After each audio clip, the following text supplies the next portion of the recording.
Bram sudah selesai bersiap. Dia memakai setelan kantornya yang tertinggal di apartemen Clara. Selesai bersiap, dia pergi menuju ruang Clara. Dan terlihat Clara tengah berdiri di depan gaun pernikahan cantik yang terpajang di manekin. "Aku akan ke kantor. Aku mungkin akan pulang terlambat," ucap Bram. Clara berbalik dan melihat ke arah Bram sambil mengerutkan dahi. "Apa kamu sedang pamit padaku?" tanya Clara bingung. Pasalnya, Bram tak pernah bilang padanya jika ingin pergi. Bram selalu saja datang dan pergi sesuka hati. "Jika kamu pintar, kamu tak akan bertanya," ucap Bram dan meninggalkan Clara. Bram pun keluar dari apartemen dan pergi menuju kantor.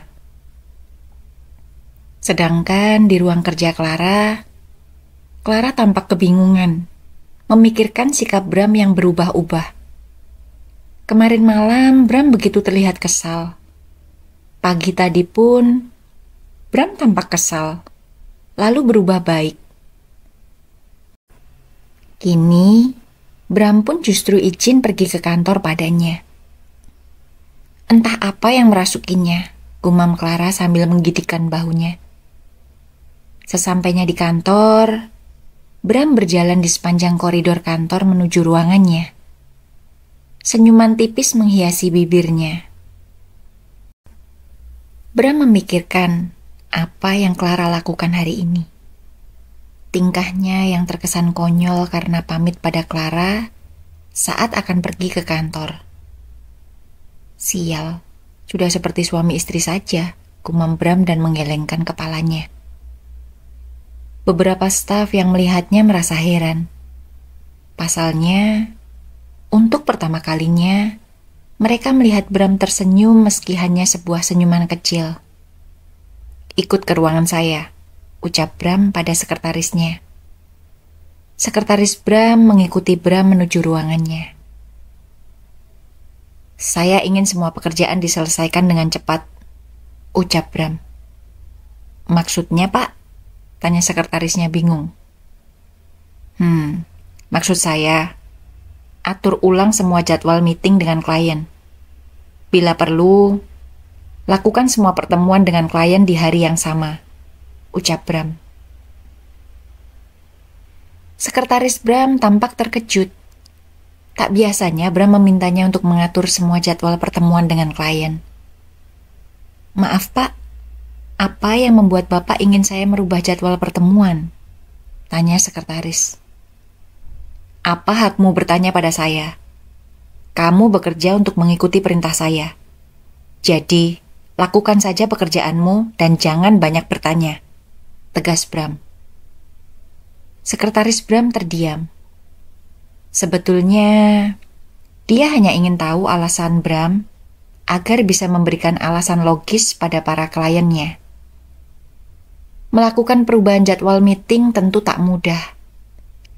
Bahkan bisa menjadi kacau karena jadwal para klien pun tak memungkinkan selalu sama dengan jadwal Bram. "Setelah itu, saya akan cuti hingga perjalanan ke Jerman," ucap Bram. "Cuti?" ucap sekretaris Bram bingung. "Ya," ucap Bram. "Baik, Pak," ucap sekretaris Bram dan meninggalkan ruangan Bram. Sekretarisnya masih bingung dengan sikap Bram. Bram pun tak pernah meminta cuti selama dia bekerja pada Bram. Sayangnya, dia tak ingin lagi bertanya lebih jauh. Dia tak ingin Bram menegurnya seperti sebelumnya. Bram membuka ponselnya dan mengklik kontak seorang wanita. Dia mengetik sebuah pesan. Berkali-kali dia mengetik pesan yang sama dan menghapusnya kembali.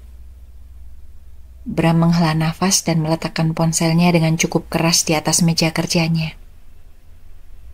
Dia mengusap wajah kasar.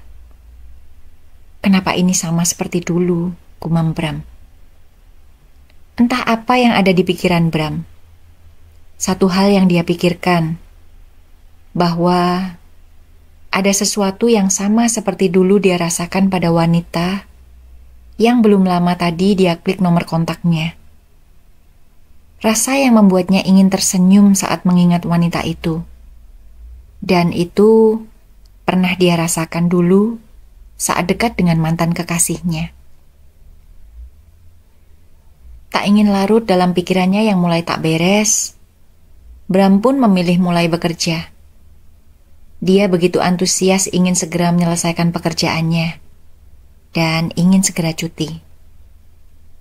Dia ingin menghabiskan banyak waktu untuk bersantai dan bersenang-senang.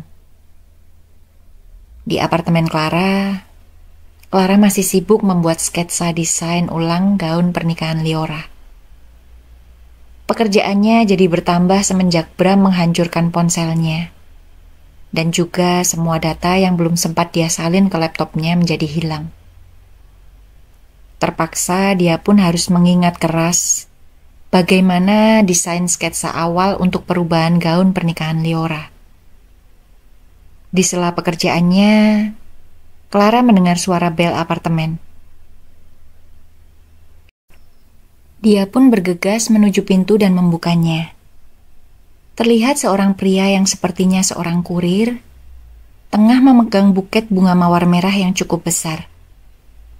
"Apakah Anda Clara Wibisono?" tanya orang tersebut. "Ya," ucap Clara. "Ada kiriman buket bunga untuk Anda," ucap pria tersebut, dan Clara pun mengambil buket bunga itu. "Terima kasih," ucap Clara dan membawa masuk bunga tersebut. "Gary," ucap Clara saat melihat kartu ucapan dan terlihat nama Gary di sana. "Selamat beraktivitas, Clara. Semoga harimu menyenangkan. Gary." Clara tersenyum tipis mendapatkan perhatian dari Gary. Ternyata Gary tipe pria yang manis. Bahkan mau repot-repot mengirimkan buket bunga itu untuk Clara. Dia manis sekali. Tak seperti manusia satu itu. Menyebalkan. Gumam Clara kesal saat tiba-tiba saja terlintas wajah Bram di pikirannya. Clara menyimpan bunga itu di atas sofa yang ada di ruang kerjanya. Dia memperhatikan bunga itu. Dia tidak terlalu buruk, gumam Clara tersenyum. Clara akui, pada awalnya memang tak tertarik mengenal Gary.